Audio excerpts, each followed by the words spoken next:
Кыргыз Республикасы постсоветтик мейкиндикте биринчилерден болуп, өзүнүн улуттук валютасын кабыл алган. 1993 жылдын 10 майы биздин акчабыздын туулган күнү. Өткөл мезгилдин акчасы бул биринчи сериядагы чыгарылган 1 10 жана 50 тиын, 1 5 жана 20 сом банкноталары.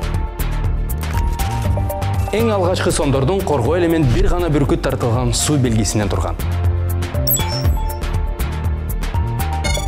Bir жылдан кийин улуттук банк жакшыртылган. Экинчи сериядагы банкнотторду жүргүйтүүгө чыгарган. Дагы 50 жана 100 сомдук номиналдар кошулат. Коргоо элементтерди өркүндөтүү комплекси купюраларды жасалмалоодон сактады. Банкноталарда белгилүү маданият ишмерлердин аты жана сүрөттөрү жайгаштырылып, анын арткы бетинде тарыхый архитектуралык эстеликтер жана табигый ажайып жайлардын сүрөттөрү чагылдырылган. Суу белгиси өзгөрүп, эми бардык сомдордо Акын Токтогул Сатылгановдун портрети чагылдырылган. Кызыктуу өзгөчөлүк, биздин биринчи чыккан 2 сериядагы акчаларда чыгарылган жылы көрсөтүлгөн эмес. 1997 жылы 3 сериядагы банкноттор жеке коргоо элементтери менен камсыздалып, ал эми банкноттор номиналына жараша түрдүү көлөмдө чыгарыла баштады.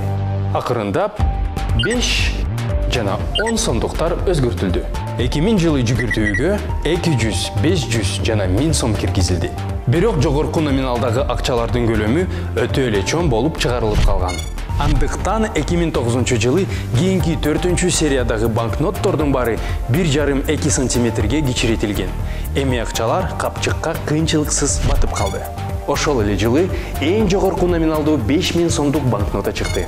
Ал дизайны жана коргоо элементтери жагынан абдан прогрессивдүү деп эсептелет.